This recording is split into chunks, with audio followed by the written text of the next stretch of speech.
नमस्कार दोस्तों, जय श्री श्याम। अगर आप म्यूचुअल फंड में निवेश करते हो तो आपको चेक करना बहुत ज्यादा जरूरी हो जाता है कि आपके पोर्टफोलियो में जितने भी फंड हैं क्या उनके बीच में कहीं ओवरलैपिंग तो नहीं है। अब सर ये ओवरलैपिंग क्या होती है, वो ओवरलैपिंग कैसे होती है और ओवरलैपिंग को किस तरीके से चेक करा जाता है, आज की वीडियो में कंप्लीट डिटेल में बात करेंगे। प्रैक्टिकली हम एक वेबसाइट पे चलेंगे जहां पे कंप्लीट आपको बताएंगे कि किस तरीके से आप ओवरलैपिंग चेक कर सकते हो। लेकिन उससे पहले आपको ये समझना पड़ेगा कि सर हमारे पोर्टफोलियो में कौन कौन से ऐसे फंड्स होते हैं जिसको अगर हम कैरी करेंगे तो पोर्टफोलियो ओवरलैपिंग हमको देखने को मिल सकता है। इसलिए पूरा वीडियो वॉच करना, बिल्कुल भी स्किप मत करना। तो यहाँ पे देखो, सबसे पहले तो हम चलेंगे हमारे व्हाइट बोर्ड पे। काफी निवेशकों को ये लगता है कि सर सेम कैटेगरी के फंड अगर पोर्टफोलियो में रखेंगे तो पोर्टफोलियो ओवरलैप हो जाएगा। जैसे मान लीजिए आपके पोर्टफोलियो में स्मॉल कैप कैटेगरी के 5 फंड हैं, तो यहाँ पे निवेशकों को लगता है कि मेरा पोर्टफोलियो है ओवरलैप हो जाएगा, बस स्मॉल कैप कैटेगरी का है, इसका मैं 1 या 2 फंड ही पोर्टफोलियो में रख सकता हूं।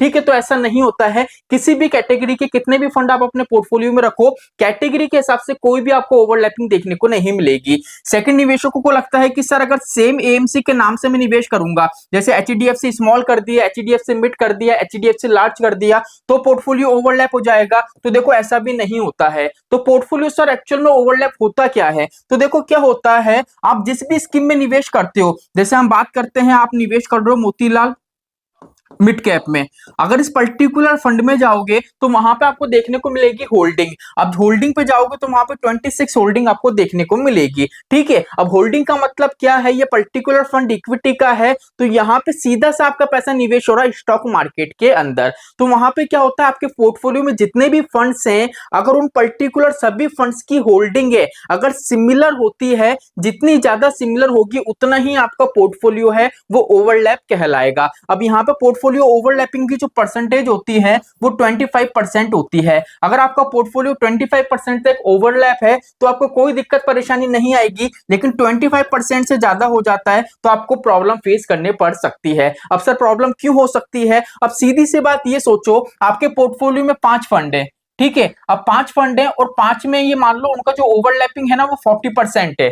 ठीक है, मतलब 40% ऐसे स्टॉक्स हैं जो पांचों फंड के अंदर सिमिलर हैं। अब यहाँ पे ये चीज बताओ, मान लो किसी एक पर्टिकुलर, जैसे मान लो 40% स्टॉक है, हम मान लेते हैं कि 100 स्टॉक एक पर्टिकुलर फंड में है। अब 100 में से 40% मतलब 40 स्टॉक। अब मान लेते हैं 40 स्टॉक ऐसे हैं इनका मार्केट बिल्कुल नेगेटिव जा रहा है, मार्केट में अच्छा खासा परफॉर्म नहीं कर रहे हैं, तो यहाँ पे क्या होगा, आपके जो पांचों फंड है ना ये क्या होंगे, नेगेटिव जाएंगे। अब क्यों नेगेटिव जाएंगे? बिकॉज यहाँ पे ये 40 ऐसे स्टॉक्स में आपका पैसा लगा है, ये 40 स्टॉक आपके पांचों फंड में है। ठीक है, इसलिए यहाँ पे क्या होगा, यहाँ पे आप अगर मार्केट में गिरावट होती है तो नुकसान की जो संभावना है वो काफी ज्यादा आपको देखने को मिलेगी। इसलिए क्या होता है, पोर्टफोलियो में जो फंड जो आपके स्टॉक्स होते हैं जितने कम सिमिलर होंगे उतना ही आपको बेनिफिट देखने को मिलेगा। अब बात निकल के आती है कि सर पोर्टफोलियो जो ओवरलैप होता है हम इसको कैसे चेक कर सकते हैं? तो सिंपली देख लीजिए, यहाँ पे मैंने एक वेबसाइट को सर्च कर रखा है thefundu.com। गूगल पे आपको उसको सर्च करना है।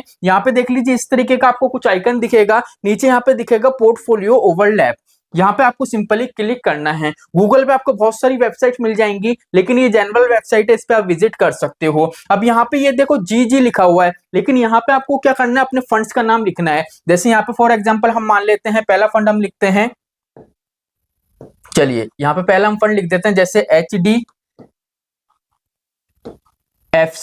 Mid cap. पहला फंड हमारा आ गया HDFC मिड कैप। चलिए दूसरा फंड हम लिख देते हैं यहाँ पे quant small cap.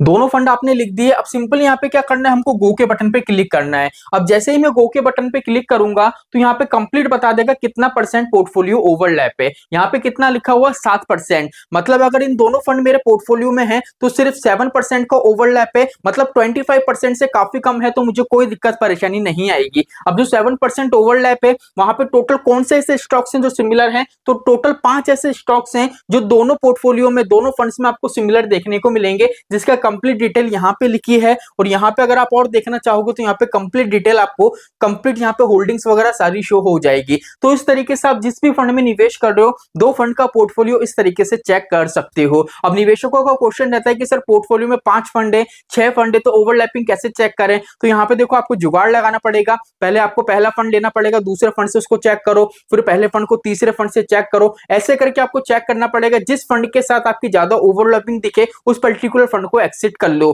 Because overlapping दो फंड की चेक करी जाती है। जितने मान लीजिए 5-6 फंड आपके पोर्टफोलियो में, तो एक साथ उनकी ओवरलैपिंग आप चेक नहीं कर सकते हो। अगर आज का वीडियो अच्छा लगा तो वीडियो को लाइक करना, चैनल को सब्सक्राइब करना। जय श्री श्याम दोस्तों, जय श्री राधे।